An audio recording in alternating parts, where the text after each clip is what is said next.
Linda Heldman here for Canadian Beats. We are in Toronto with half of Current Swell. That's the better half. Oh, we have Dave and Scott. Welcome. Thanks for having us. Thanks for being had. Oh, awesome. I love it. I'm in a hotel room with well, three handsome men. We have one behind the camera. Yeah. He's got his pants off, though. No, he doesn't. Oh, my. So, for those who don't know who you are, please tell us a bit about yourself. We're from a band called Current Swell from Vancouver Island, Victoria. Dave and I grew up in St. Albert, just outside of Edmonton, and moved to the coast about 13, 14 years ago, and kind of started a band. We just started jamming music, and one thing led to another, and people were like, "Oh, I'll play bass for you." And we're like, "Sweet." And then he's like, "Oh, I got us a gig." I was like, "What's a gig?" You didn't know what a gig was? I did. Oh, okay. But we were very green. When we started out, it was very, very green, and it's been a long learning process kind of thing. So you've been doing this for how long? Well, we've been plugging away pretty seriously for 6, 7 years, but before that we just were having some fun for a couple of years and traveling for fun, writing music for fun. Bring our surfboards and our guitars, and it's one, once you got the taste of what it could be like, that we were like, this could be worth giving it all up for. Let's make it go a bit. And for the last few years, it's been, the major part of our day-to-day is this thing. This band thing. Cool. Yeah. It's funny to hear Canadian boys talk about surfboards, but Yeah. you are on the West Coast. We are, yeah. And you get waves, sense. right? Oh, yeah. Awesome. Whenever we can. Awesome. Now, you have a new album coming out on May the 12th, and it is called When to Talk and When to Listen. Great title. Oh, I'm glad you like the title. That's good. Yes. Now, I know Great there's a story behind the title. Would you care to share? I'll let Dave take that. Okay. Well, there was no real story behind why to use it as a title for the record, but the song When to Talk and When to Listen, it's maybe 5th song on the record, and it's just sort of I was reflecting on the times that were going on in my life with my wife's dad was sort of had a month or so left to live, and he's going to die suddenly, and we had a baby on the way, and there was like this huge crossroads going on with everyone's emotions, and it was just the highs and lows of life all tied so closely together. Scott and I were writing intensely for this record. I was like, wow, this is just. It was spring at the time. It was like this time of year last year. Like writing music and creating, and same time, baby on the way. Someone's dying really close to us. So that's where the song sort of was born out of that chaos, and we put together a nice little 2-part song to it, then they ask you, like, what do you want to name the album? And I'm glad we named it that, because we were thinking some other random titles that now it just makes so much sense to call it When to Talk, When to Listen, but I like the way it rolled off the tongue. Yeah, I feel a lot of people really like it. So. And it makes you think. Definitely. But I found most of your songs make you think. Good. You have messages in your songs. They're not. It's not all about love songs and stuff like that for you guys. There's a lot of messages in your music. You're aware of that, obviously. Yes. So you do this. You songwrite with purpose to put a message in there. We try to. Sometimes you can get lost in the music and you're like, what is this song about? And you have to, while we were writing, had to take 2 steps back and be like, okay, let's really work on these lyrics and make them, let's not just half-ass it, so we try to always have a purpose or something behind what we're singing about. Good. Do you have a favorite song on the album? Well, I have a lot of favorite ones for sure. I don't know what. I really like Marsha, and I really like Staying Up All Night. Probably are my two favorite. Like just for certain reasons, I guess. Okay. Do you have a favorite? I don't know. We haven't even played this record live yet. The only live performance we've done is, you go to a radio station and we're pushing our single in Canada is It Ain't Right, and so we're pushing it. We go into radio stations and we'll play it acoustically. But we're just about to hit the road in the U.S. in a week. We're playing in San Diego a week from today, and we're like, okay, what are these songs going to feel like live? And then that's sometimes when you discover what are your favorites. I know recorded-wise, When to Talk is probably one of my favorite songs on the record, but live it's so hard to play something so, the first half of it's so fragile, it's like really intimate, and when you record you can really bring out all the little sounds you want to hear, and that's hard to, sometimes it's just super hard to do live, and so I'm looking forward to giving it a shot, seeing how it goes. And speaking of a tour schedule, you guys are worldwide. You're in the States, you're over in Europe, you're all over the place in the next year, basically. Yeah, it's gonna be a roller coaster, but that's that's what you do. Get on the road. I'm like, I don't want to. Well, there's a nice chunk right now that hasn't been filled in like August. Yeah. And our manager is trying to cram like 5 weeks more in the States with us. And we were like, I don't know. There's like a balance that we've always had with our creative partnership and with our lives and our passions outside of music that require some time away from the industry just eating your band alive, It's we're not, like, I don't think we're the hardest working band out there. No. But, that balance is important, and I think it's good because everyone in the band at least is on the same page of how much home time they need and how much, some bands are just like, I just want to live on the road, I just want to tour, and I just want to, but we live in a very beautiful place. Victoria is a gorgeous part of the world, one of my favorite places in the whole, we're well-traveled band, so we like being home too, so. I can understand that. It is beautiful out there. I have some friends in Penticton. Oh yeah. I have friends in Langley. Oh yeah. And it's breathtaking. I love seeing the mountains. It's the most beautiful thing. When I was younger, I lived in California, so I had a taste of the mountains. And once you see them, they call you. They definitely call you. It's great. It's great.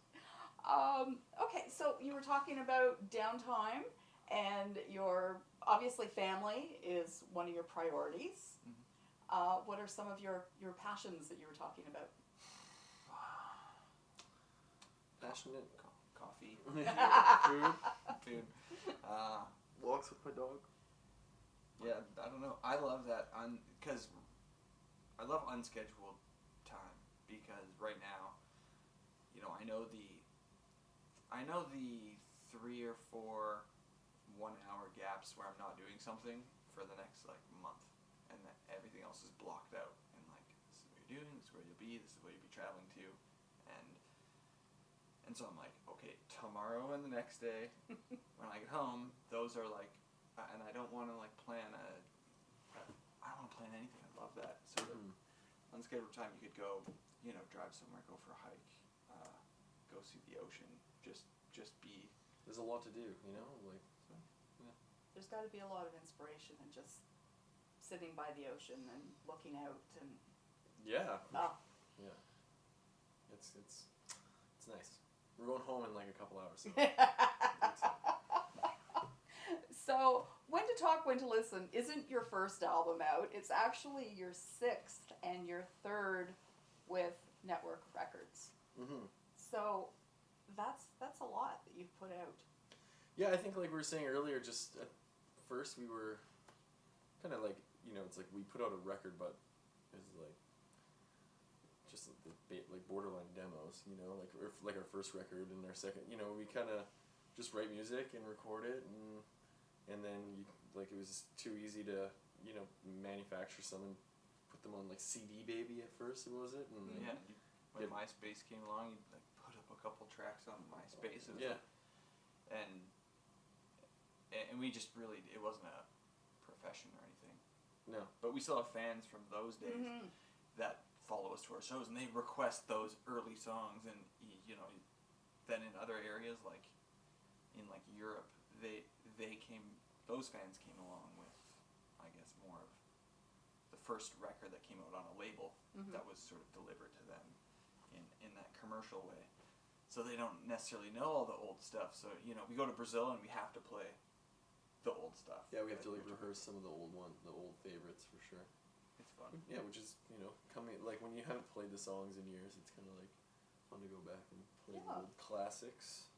It's like revisiting old friends. Mm-hmm. Yeah. Cool. Speaking of fans, have you had a favorite fan interaction? A moment that stands out, like, hey, it's really cool. I have one that's just funny. Is we have a song called "Go On," and a girl got a tattoo of it, and she got the lyrics for the chorus, but she screwed it up. Oh no! Tattooed on like her like boom. She was like, check this shit out, and we were like, oh, I was I can't go remember. on finding happiness or something. It was, I don't know, it was just like slightly wrong. It wasn't that bad, but What was it? but like it was like so cool that she was like just like I'm totally down with getting like lyric tattooed on me. Like I'd get a Zeppelin like lyric tattooed on me or something like that. I don't. That part's cool, but the fact that it got screwed up is like a little bit of. It's kind of like when you get your girlfriend's like tattooed like on you and you like misspell it somehow or. Oh, gee, that's friend. bad. No, it was a girl, and she got her girlfriend, like her best friend's, like name tattooed on her arm, and it was like Alicia or something like that, and screwed up the spelling. How do you fix that? Cover up. One of my favorites was we played in it was a Brazil story, and what was it? We played in Rio one time on the beach, and then it was like a show on the beach, and then after the show was over and people had gone home, there was lots of people lingering, and this girl was like, "Can I play you a song?" or something, and she played this whole song of ours called Getaway Band, I think. Oh yeah, But she spoke no English, and she could just sing this. She sung the whole song just perfectly, but she had just memorized like how it sounds. But she would, you could tell that she didn't actually speak English and knew what she was saying. She was just like, this was the song, front to back, like. Yeah. It's like learning. Cool. It's like learning a song in Spanish or Portuguese, but not knowing like, just that was impressive. It was like, she was sweet. That was a good one. Yeah, it was cool. Cool, very cool. Alrighty. Do you have any Canadian bands that have influenced your music? Of course. Yeah. Like anywhere from like Neil Young, The Hip, like Feist even, like like Feist records that we were like really into. Even like I remember there was, before we recorded our last album, we were listening to a Zeus record, and we were like, we were like, these guys are doing really cool things with their tones and their like, how ballsy they were being with what they were going for. And we were like, there's a lot of good Canadian bands. Absolutely. Well, we are called Canadian Beats, so we do try and get that question out, like. Yeah. No, it's an easy one to answer, so it's good. And it's cool that you are performing outside of Canada, because that makes you ambassadors for Canada. Yeah, with your music and we're proud Canadians when we when we're in the States. We're like we don't pretend we're American or anything. We're like we start the set off with "Oh Canada," Really? Yeah, no. You should. You should. Okay, everybody sing. It's an O Canada sing along. Yeah.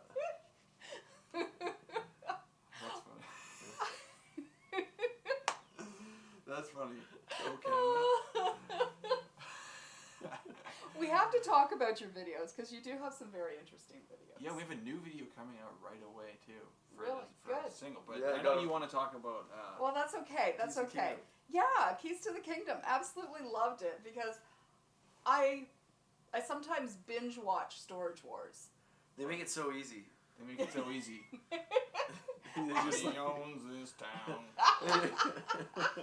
And you did it so perfectly with the young gun and all the different characters and the dressing, and it was so well yeah, done. I was Barry. Wasn't I Barry? I had like You- white Larry. wig on. Larry. It was Larry Yeah. as Barry. Oh, that's right. Yeah. Okay. And Scott almost got really hurt making that video. Yeah. Really? Yeah. The director ran over my face. He's like, Scott, you lay down here, and then he was filming. But he's running backwards, and he's like pulling the cinematographer and pulling him backwards while they film like these guys running towards me. But I was like laying on the ground like ready for it. And he just ran right over me, and I was like, God! I like got really mad because sometimes like It was really hot. something and like it just really hurt. Like, I was like, no, that just really hurt. Like, Wow. Okay, I have to watch it again and see at what point that happened. yeah, I don't know if it's in the video. Just I got ran over. I like it just because it's to do with Storage Wars, and then every time you open up one of the storage spaces, Yeah. and there's different things going on. Yeah, like Breaking Bad was in one. Gangsters playing poker in another. Yep. Oh yeah, and our friend Tonelli. He had like the best shot in the video. Yeah, the guy. I think he plays one of the gangster that like pulls the gun. Man, he was like, we're like, can you come out to a shoot, in 2 weeks? And he was like, he grew out his beard, and, he like he somehow now had a little bit of gray hair, and it was like, God, he looked good. Yeah, so he's the one that actually pulls out the gun from his breast pocket. And, It was like, making like, we don't love making music videos. I'm not gonna beat around the bush or anything. It's like, I know for lots of bands it's a departure of their music, and I think for us we just liked the music mostly. So like making that video was just hilarious, and it was pretty fun. Like it was a hot day, but it was a pretty fun day. Would you say it's the most fun video you've made? Probably. What else? Before that we made a joke video for Rollin', which was our another single off that record. Mm-hmm. And we didn't release it mainstream. It was like a viral sort of, and it was us dancing in spandex and stuff, and it was And a green screen. and we used a green screen. We just made it ourselves for like $500, and we were like, by the end of the video, we were like dumping milk on ourselves and stuff, and we were like, what? What were we doing? We were just like, we really didn't give. I think we started the day off at Caesars. Yeah, Canadian. See? There you go. So. Yep. Okay, so when to talk and when to listen, people can actually listen to right now on Spotify, and I'm trying to think. I listen to it on Spotify. Yeah, and it's on Apple Music, and it's probably off link off our website and stuff like and that. it can be pre-ordered right now. And then you get the song Yes. download for free, I guess. Cool. So again, that is out on May the 12th. And is there any final words you would like to say before we wrap up? No, I guess thank you very much. Well, thank you. Beats. Yeah. Thank you. I think we'll come back in the fall, October, November maybe. Come through this part of Canada again and hang with you guys. When you do, let me know, because I live in the wilds of northern Ontario. Well, mid-north, it's Sudbury. Mm-hmm. So it's like about a 5-hour drive for me to come down to Toronto. But that's okay. I do it for special people. Well, thanks for having us. Appreciate that. Yeah. Thank you so much. Thank you. So again, we have Dave and Scott. Oh, yes. Oh, yeah. oh yes, absolutely. Appreciate that very much. I'll get you a hug when we. All Thank Dave you. and Scott from Current Swell and Linda Heldman for Canadian Beats.